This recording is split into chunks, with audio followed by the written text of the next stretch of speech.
I could say that my mom and dad, they never paid attention to me in the way that I felt I would deserve, so I declared war against the world. Everything's shining. I can't say this is gonna happen for everybody that's clean. Things that I didn't want to do, I had to do.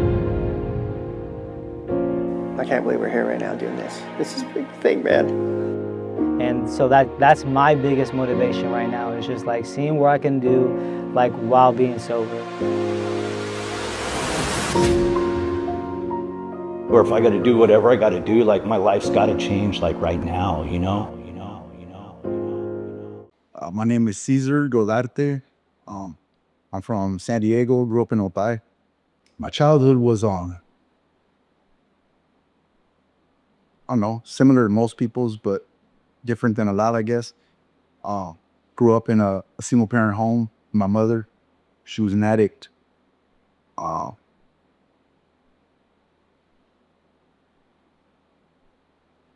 Gang culture was real big in my family. Drugs was real big in my family.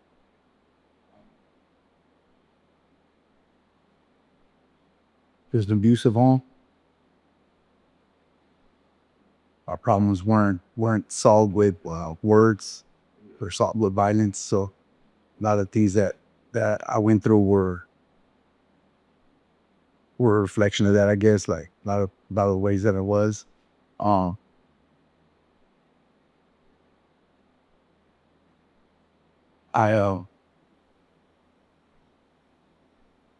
started selling drugs pretty young, 12 years old. Dropped out of school at 12 years old. Ran to the streets. It wasn't much of a childhood, honestly. It was short-lived, if anything. So you grew up kind of quick? Well, yeah, I grew up quick for sure. See. Is there like a time in your younger childhood when, like, is there anything like that you realized growing up that like wasn't normal, or was it just kind of accepted as like just normal behavior? Yeah. I mean, none of it was normal, I don't think, but I mean, normal's relative, right? It was normal in the environment, like in the neighborhood I grew up in. It was normal for a lot of the kids that grew up in that neighborhood, who grew up in that environment, I guess. But it wasn't okay. It wasn't something that, I don't know. I don't think it was normal. I don't think I knew that though until way later in life. Way later in life. I accepted everything for what it was, you know, like the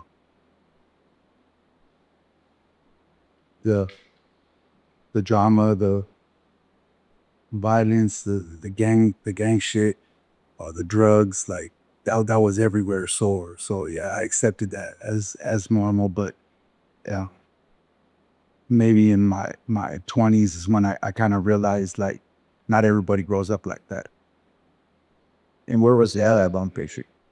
My dad was absent. I think I met my dad for the first time when I was maybe 6 or 7. That was an ugly situation. He wasn't up.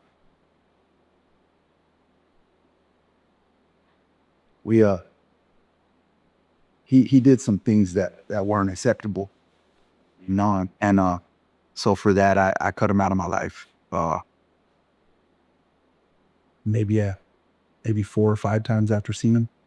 I didn't see him again. Period after that.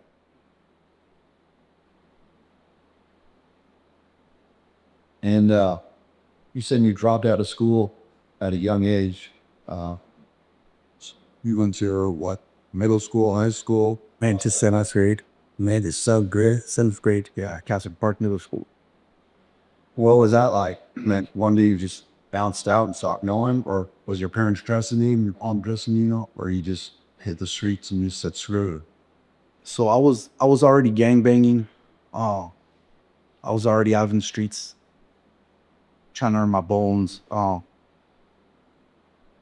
I said, selling drugs, uh, trying to do what the other homies were doing, trying to do what was modeled to me. Um, so I didn't really have a big interest in school. When I was there, we we had rival gang members that would come through, and so there was always fights. Would have been stabbings at our school. Um, for just a lot of drama. I was I was present for a couple months, and then a rival gang member came to my school, and being who I was, I felt like I had to do something about that.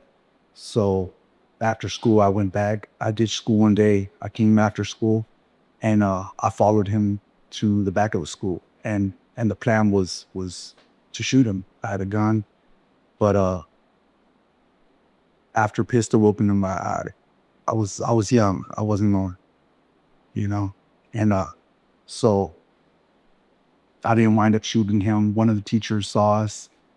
The cops were called, and that was my first time going to juvenile hall for a little stretch. I did like 6 months, came home, and just school was that question after that. Were you already you drugs in this one you like? Yeah, I was smoking weed. I began smoking weed at the same age at 12. I was already drinking beer. I didn't like either one of them. I did it more out of peer pressure. All the homies were doing it, so it was kind of like go with the crowd, fuck it. Uh, but I didn't really care for drugs. I already realized, I knew at that age already the effect that drugs had on my family, so I wasn't a big fan of them. Um, I did them though, like most kids, you didn't do what your own boys do, what all your friends are doing. You didn't follow suit, and so I did that. Uh, nothing hard though. No serious drugs. That was for making money.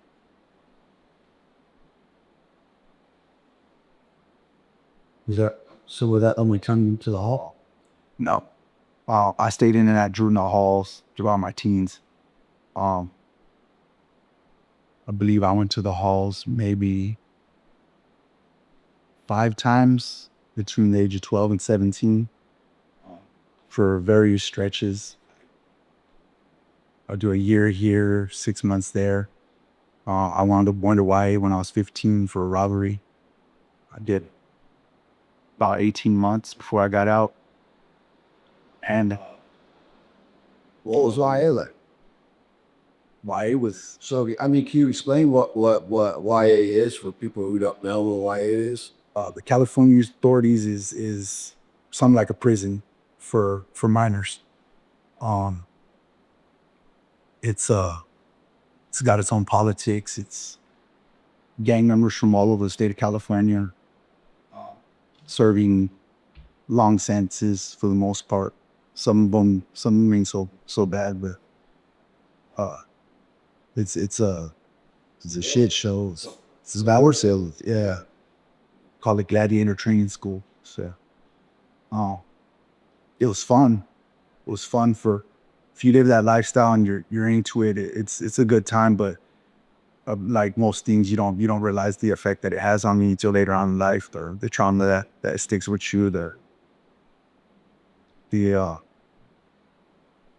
ideas that are embedded in your brain behind it about gang culture, about life, the way it kind of you commit yourself a little bit more after something like that. Commit yourself more to the lifestyle. Everything's bothering stripes into these bottles, beer bombs. Yeah. Yeah, I mean, and the culture that we come from is like you said, it's earning your stripes. It's glamorized. The fact that you end up in a situation like that, rather than when you're living it, you're living it. You know what I mean?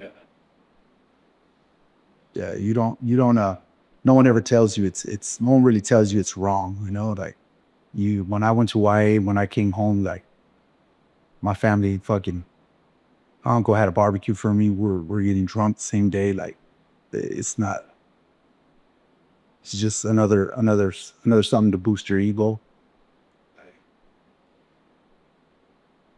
Was there anything that happened to YA that like stands out? I mean, because the politics look a lot differently. I mean, my first time in there, it was rowdy. It wasn't nothing too crazy. I wound up going back for a violation when I was 17. And I wound up catching my first prison term there. So I was sent to upstate real young.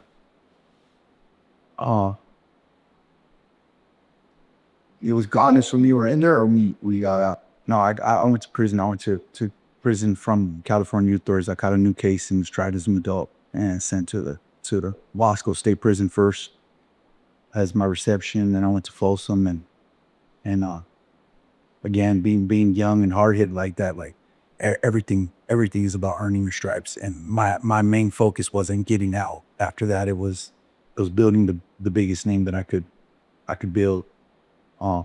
And whatever time I was there, and making sure that I was representing for my neighborhood, and that my neighborhood's reputation was solid.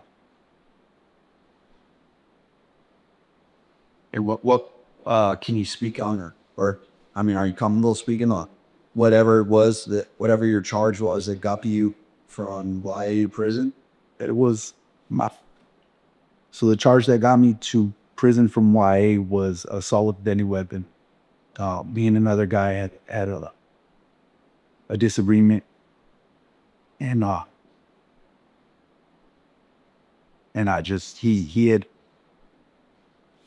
I don't want to get into the details too much, but he fucked up in my book, and I put a beating to him, and so they charged me with, initially they had charged me with assault, conspiracy to commit murder because of a kite that was dropped and information they had received regarding something else, conspiracy to commit assault, and possession of an inmate manufactured weapon, 3 counts of that, and several gang enhancements. They couldn't make any of that stick. I was just stacking charges to try to get a conviction. But it wound up being assault with a deadly weapon and gang enhancement. And I was sentenced to 6 years. So what was prison like? Your first prison sentence? I don't know how to articulate that. Like, my first prison term was I understood what the organization was that I lived for. I had a deeper understanding at that point, and I understood what climbing the ranks was. So for me, it was from the jump. I was carrying knives. I learned how to make knives immediately, and it was just fucked up. It was riots. I believe in my first year there, I was involved in 4 riots, and Folsom, which was a level 2.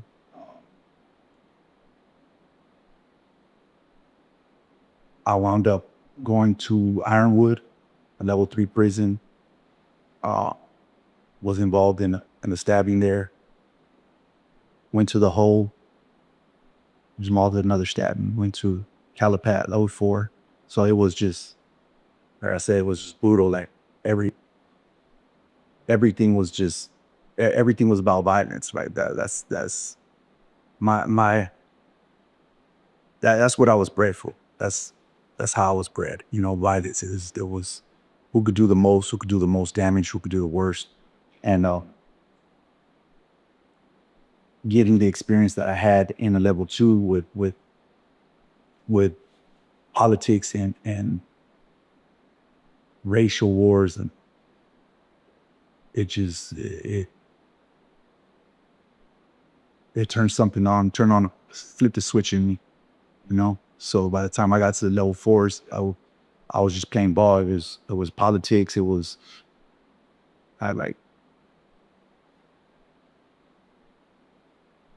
like I said, making sure that my name, my neighborhood, and my name would stand test of time. That as I see, you know. Is prison where you first like get introduced to like do harder drugs? So my first time doing a hard drug was in the streets. I was selling crystal, and one of my homeboys had the bright idea that he was already using that we should use together so that I could stay out longer and make more money, and it worked. But I didn't. It didn't take. I didn't like it. I didn't like the drugs. In prison, I eventually got turned on to what would become my drug of choice, which was heroin. One of my older homies had actually, I was blessed with a couple grams, and he wanted to get high. I was interested in selling, and so somehow he swayed me into using with him. It was kind of, I think, his way of trying not to feel like he dope fiended me. But I got high with him, and I loved what he did to me. I didn't being on heroin. I didn't feel like I was in prison when I was on it. You know, I felt like, honestly, it was like a time capsule for me. It took me back in time to like just memories that I had that were good. It made me feel comfortable with who I was, and I think I didn't know it at that time, but for the vast majority of my life, I don't believe I was comfortable with who I was. So, yeah, that's being in prison and getting turned on to heroin that was long. Introduction to the devil, bro. Yeah. And did you smoke it, snort it, slam it? My first time doing heroin, I injected, I slammed it. My always said it'd be a waste if I did it any other way. So I was fucked up. Yeah, I was fucked up.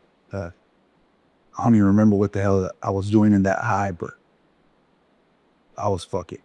I was riding wave for sure.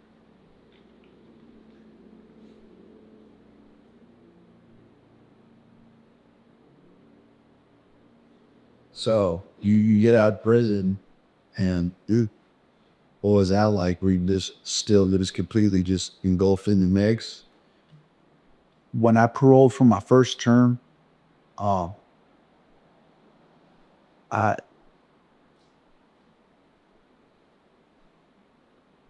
it was I was a whole different kind of monster, and I was doing things for a new reason. It wasn't, yeah, it was about the hood, but what I was doing wasn't about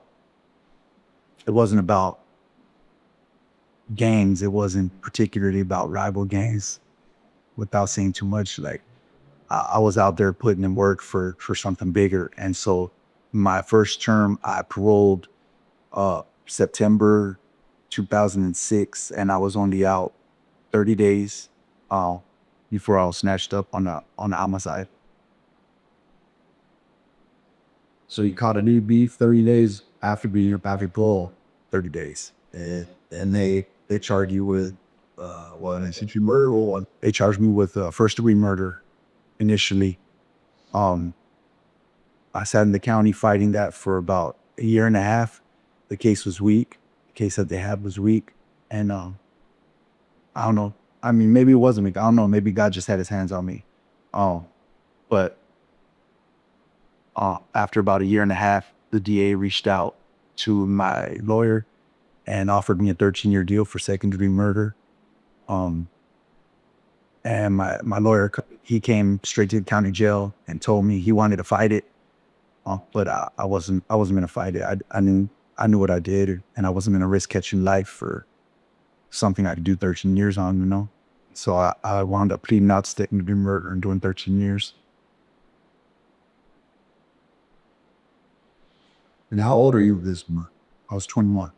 21 and got murdered first. Yeah. The vast majority of my life was spent in jail. I was incarcerated for In my adult life, I've served 20 years exactly.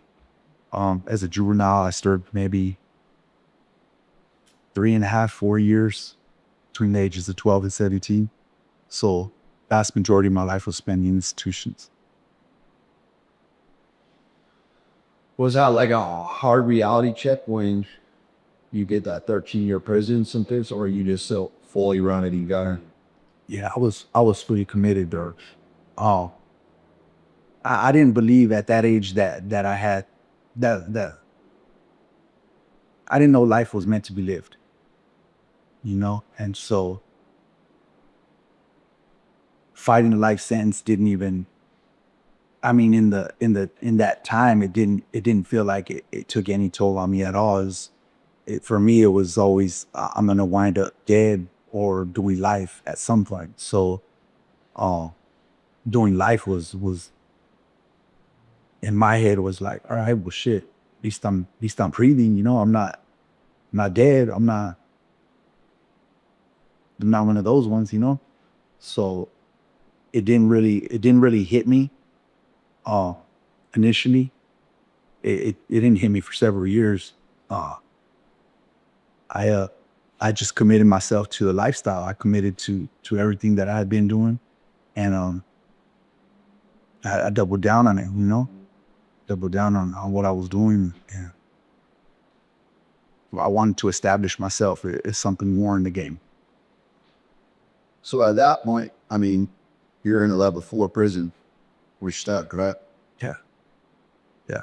Yeah. I was stuck on level 4s the entire 13 years. I was in and out of the hole doing shoe terms. Eventually I will wind up in Pelican Bay.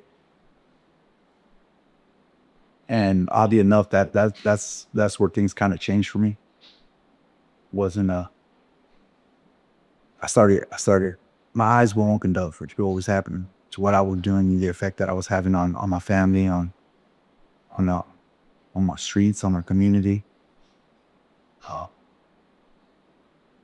it started changing things for me, but it still wasn't significant enough for me to completely turn my life around.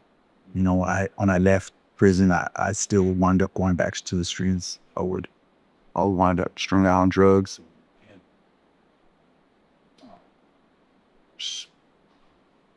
Same old story, you know.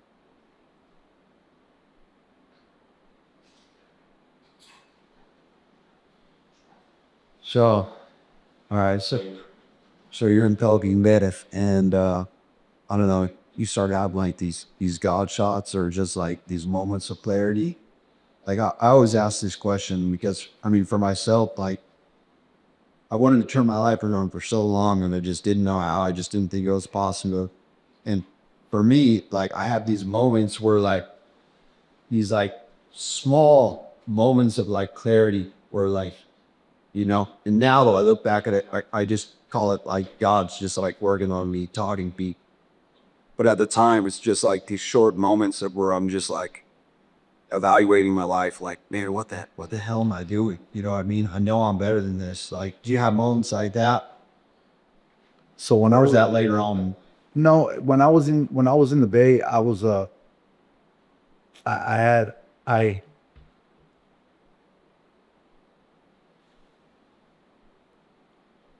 didn't know that I didn't. Yeah, they always say, you know, that people treat us like we're monsters or we're animals. And I didn't realize that I viewed myself as an animal. I didn't see myself as human, and I didn't even know what it felt like to be humanized by another person.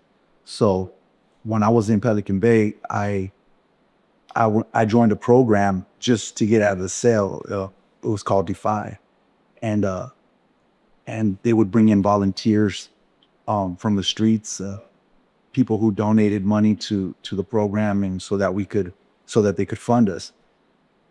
And it was at one of those events that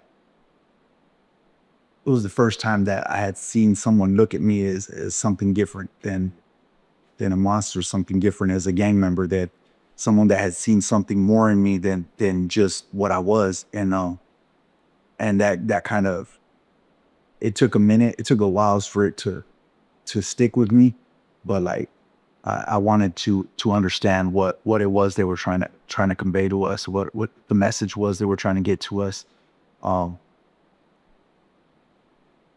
the impact they were trying to have in our lives. I didn't know what it was, and I wanted to understand it. So it wound up being a few years of me going through that program, and I eventually became a facilitator in that program.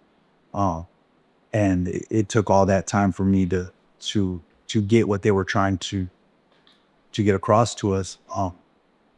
That we didn't have to be that way. We didn't have to live that way. We didn't have to stay stuck in our past and our traumas. Um, So you had a part to run it. yeah, Facilitate? yeah, yeah. I was facilitating for about a year and a half, 2 years. And I was helping other people, and I had the perspective to help to teach people. Uh, so I was fully capable of giving people perspective on life. But it's like not that I didn't practice what I preached, but when it came to practicing some of the things the advice that I would give other people, I was terrible at it, you know? So I could tell you all day why you shouldn't do something, but at the end of the day, it wasn't enough of a reason for me not to do it.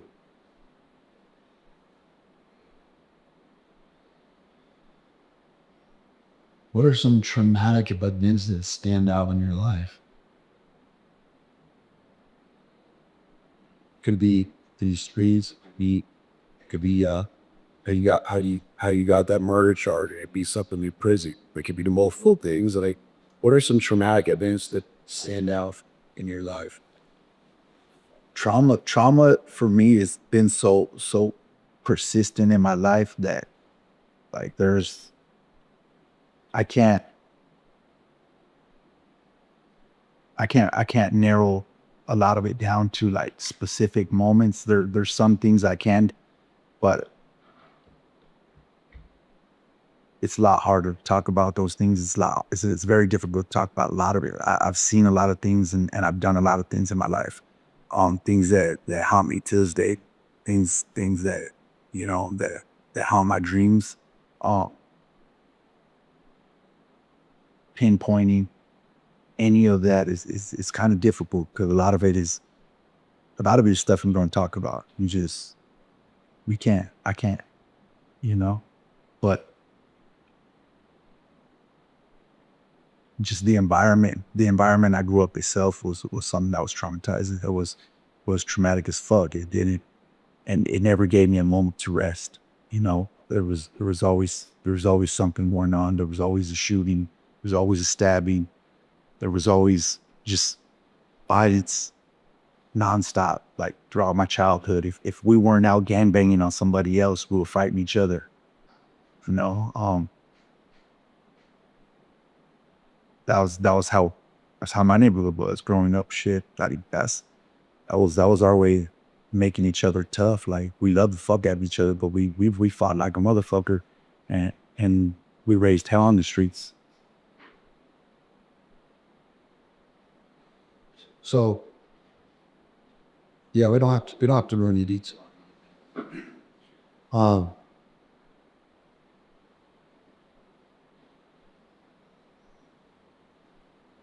would that be your last prison job? No, I wound up. So when I left prison, when I left the Bay, when I paroled, I had, in that time, I had fell in love finally for the first time. I fell in love with someone I was actually writing to. Um, we we were visiting for years, and we connected. We bonded, and so I had never fallen in love with anybody in my life prior to that. You know, that wasn't on the fucking agenda for me. I didn't want love. I didn't want kids. I didn't want none of that. So when I paroled married, and trying to figure out how to live life the way normal people do it. So the experience I had with Defy was a lot of it was personal growth, entrepreneurship, business readiness. Um, so I had a little idea about what to do when I came home, and I started doing it. I had stepped away from the gang lifestyle. I began to minimize my contact with my neighborhood, my homeboys, but I was still in contact with them. Uh, and I think having that little bit of peace in my life was too much for me. It was too much for me to handle because I was constantly living in a war. So I always had an opponent in my life. I always had a war to fight. I always had a battle to fight. And not having, I guess I did have battles to fight. It wasn't the type I was used to. So um, I would eventually start losing my mind. My mental health started slipping, and everything that I had been through, everything that I had lived through, everything that I had done, it all came back. It came back in the form of flashbacks and in the form of hallucinations. Like I said, nightmares. I wound up turning to drugs, and um, and I took myself to the fucking gutter. Uh, I lost my marriage. She wound up taking custody of my daughter, and I wound up back on the streets of my own boys. Oh, I was using, and I didn't really have a good uh, idea of what reality was anymore. So I was constantly with a gun in my hand. Um, I didn't know who my friends were anymore. I didn't know who my enemies were anymore. And if it wasn't for a very specific, like, one or two people, like, I'll probably be dead. But um, I wound up catching another term. I was out maybe 4 years, and I got jammed up on gun charges. And so I wound up going back to prison for 2.5 years. What was prison like this time? I hung up the gloves. It was mellow. It was kind of more part of the bullshit no more. Um, I was still trying to find peace with myself, trying to find stability with my mental health, and uh, trying to come to a compromise with me, with who I was, and who I wanted to be. And I was trying to fucking wrap my head around that, wrap my head around changing the person that I had been, and finding a new identity, because I needed to find a new identity. I needed to become just me. I could no longer be, Gilmore from Otay. I couldn't be. It was a choice that I was making to leave all of that behind. So it was still a little rugged. Prison's always gonna be rugged, but like for me, it was different. You know, I spent more time trying to figure out how to get to something that was sustainable. I guess something that I wanted. So would you say that this is like the start of your transformation of like, you just like slowly just walking away and trying to, put everything down and change just such that you were? Yeah, when I came home, I was still strung out. I went straight back to drugs. So it took me some time before I was able to get clean, and getting clean didn't fix everything, but um, after a couple programs and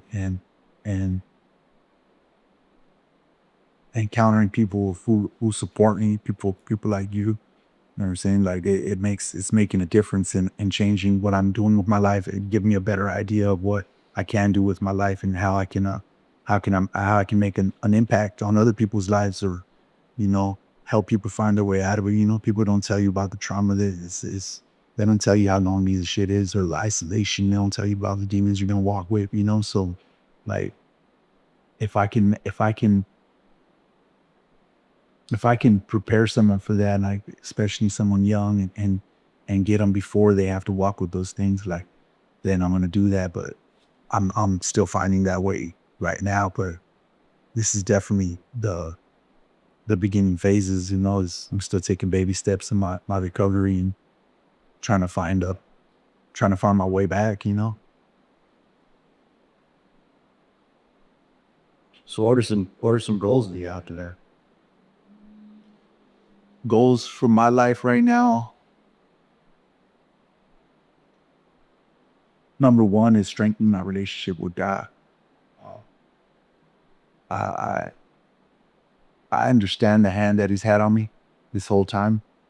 Uh, I understand the way that I've been protected, because I've been shot. I've been fucking, like, it's I should have been dead, and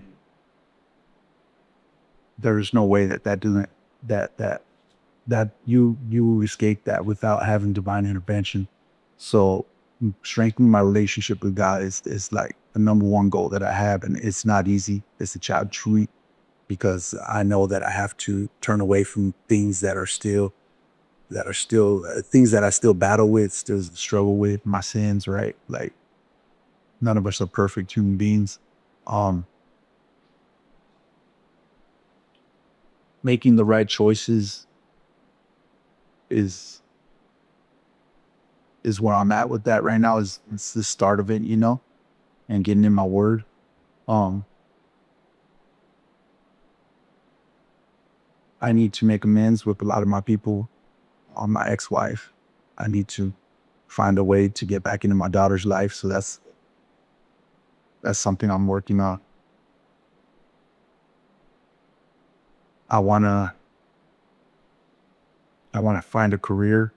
I've been looking into like CNC machinist and things like that. So I want to go back to school and build something for myself. Like, I have goals, but for right now I'm still in the short-term goals, and that's just staying on the path, you know, staying in my recovery, staying involved, making sure I'm doing what I have to do every day to keep my mind right and keep myself from falling back into that way of life, because I could slip at any moment. It's not hard, you know, to fight. It is a fact. It is a fight. If it was easy, everyone would do it. No such thing as rehab. No such thing as sober. You know. Can you talk a little bit about how we met or anything like that? Because it's year. I mean, it's weird how like God just put us together, you know? And then like the way that you just stayed connected, and like I see your persistence, and I know it's not easy, bro. I know you've been through some things, and it's gonna take a lot of hard work. It really, I mean, it is. A lot of the stuff that we do is not easy, you know. For normal people, a lot of this, I mean, it just comes natural. With the people like us, like it's a daily battle sometimes, and like that's why, you know, in the book it talks about like surrendering your life over, you know, and it's a daily surrender. It's not like you just surrender, your life's good, you know. But we actually met at church, right? Our church. Yeah. So I had already heard about you, about Crooked Saints, and your name particularly, while I was in other programs, and people had offered to connect me to you, but I was kind of like, nah, I'm good. I'm not. I'll figure it out. And I left Tradition One. I had left a residential program, and at church, I remember I was with my family, and you randomly just walked by and just stopped, and we fucking locked eyes. It was fell in love. It was love at first sight. No, we seen each other, and I remember it was different, because I don't have those experiences with people. We literally just walk straight to each other, and introduced ourselves, shook hands, and you helped me a lot. Helped me with getting into a program, to complete a program. Um, so reliving, like you've helped to keep me on track in a lot of ways. Like yeah, we stayed connected, but I think most of that came from your end. Like I don't think I was doing as much as I should have been doing to stay connected with you, but you've you've kept in communication with me. You've had my back, and so I'm grateful for that, and I appreciate the fuck out of it. Like I don't got too many people like that in my life, but it makes all the difference for what I'm trying to do with myself. I mean, you're a perfect example of like what Create Saints is, of what like we were trying to build when we started it. Like, you know, I want to be around people with a screwed up past who are trying to do good, and like that's exactly you. Or although you may not think that you put in work, I've seen you put in a lot of work. And I mean, I've seen you enter a program, complete a program. I've seen you, connect and get in an outpatient program and do the right steps to get into the house and a lot of stuff like that. Like, although it sounds simple when we're talking about it, like those are big hurdles for people who've been through what you have, who have been through addiction, who have been through, a lot of prison and stuff like that. Like those are big steps. So like those are big deals. Those are big accomplishments, and you should recognize it and you should be proud of that. But I mean, you are exactly what like this house is for, Mike is exactly what this house is for. It's people who are screwed up and who do the work because we want to change. And it's not easy. And you are doing all of that right stuff. So while I'm talking to you, I'm just gonna acknowledge that right now. Wow. Yeah. Yeah, I mean, you've done some things. It's not like I just ran into you and then you just showed up at Crippet Saints doorsteps. Like it took work, and we've had conversations and phone calls, and you're consistent too. Even outside of the program, you're living up the house. Yes, but you're asking questions. You're doing stuff. You're coming around. Like, and those are big things. And really, like, that support group, like all the stuff that you're doing is how someone makes it. Like, absolutely. So I just want to recognize that real quick. What made you want to turn life around? Initially, I think I wanted to turn my life around because I was tired of what I was doing.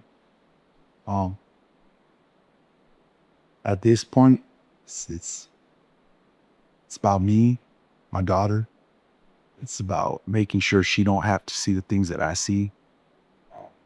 Making sure that I'll live the way my parents lived. That I'll set that example for my daughter or for any kids that I have. Like I said before, like I know the hand God's played in my life, and I feel like the sacrifice that He's made for us, it's a small sacrifice for us to just give our lives to Him and live the right way and walk with Him, compared to what He did. I want to do good for my community. I want to do good for young brothers out in the streets who are struggling, who need hope, who need guidance, who need something that they could hold on to, or something that they could see, like a path that they can see to get the fuck out of what they're doing, because it doesn't end well. It doesn't end well. And if we could set an example somewhere for people to fucking live right, to change, to see things different, then that would make my life worse. I don't know.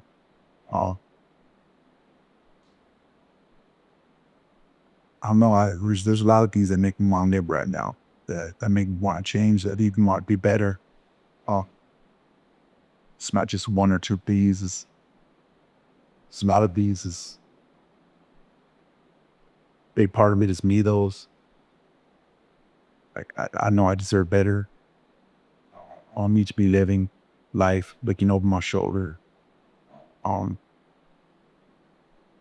need to live life, fuck it. I'm in the dumps, dragging myself through a mud, fucking trying to escape my past, trying to escape my trauma, trying to escape my misery. Like, there's a way to get through it, you know, and I'm determined to find that way. Do I need prison? Fuck that, prison.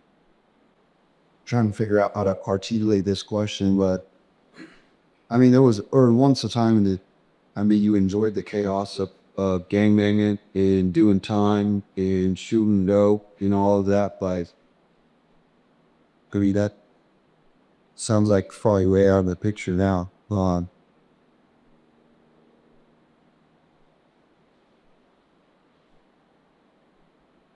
Can you, I mean, can you find yourself like going back to that way and being content with it? No, never. I could never see myself going back to any of that. I know I'm not foolish enough to think that I can't fall back into her. You know, all it takes is one good idea, you know, and I'm back in the shit. But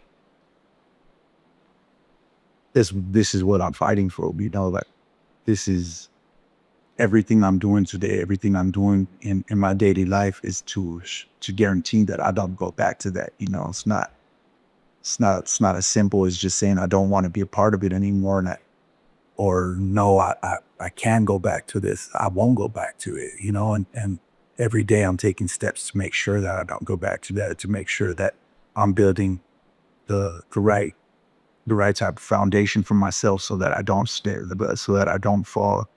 Make sure that I have the right people about me so that if I need to talk, or if I need help, if I need a hand, that I can reach out and I don't have to worry about fucking losing my goddamn mind again, you know? Like,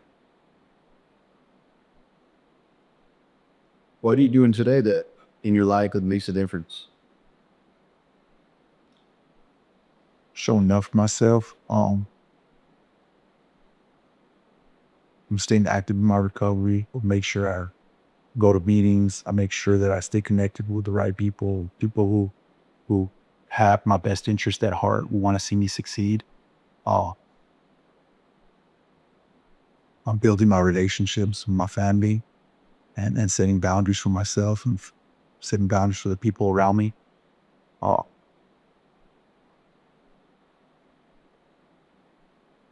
trying to safeguard my life. You know, I don't want to let anything in that could create chaos for me again.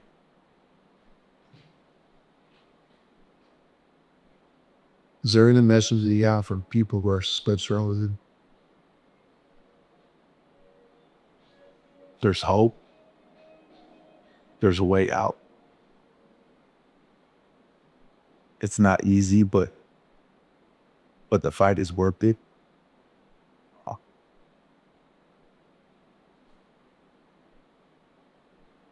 We don't have to do things alone. You know, every last bit of my life was struggling alone. And there's so many people out there who don't know how to turn to somebody for help. We don't know how to ask for help. We don't know how to say I'm hurting, or I'm struggling, or I'm losing my fucking mind and I don't know what to do. And there's help out there. You don't have to go through it alone. Yeah.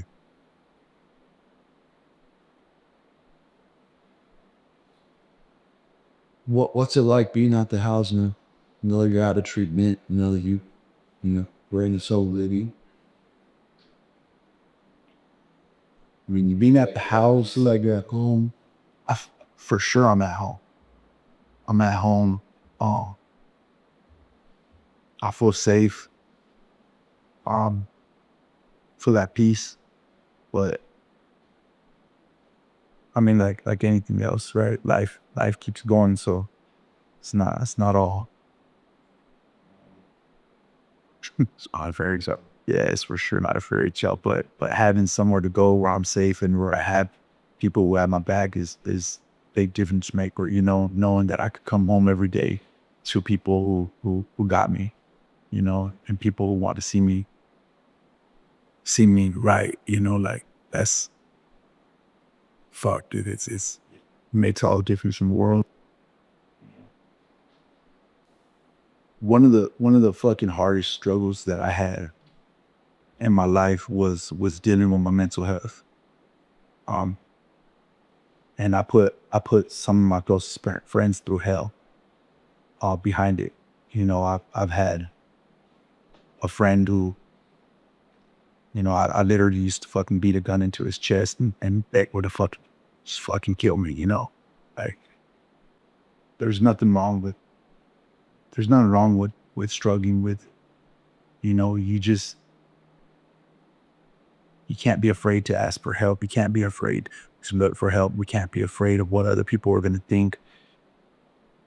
Because at the end of the day, if you don't do something about it, you're going to carry it alone, you know, and it's going to fucking rip your world apart. And it doesn't have to. It doesn't have to, you know.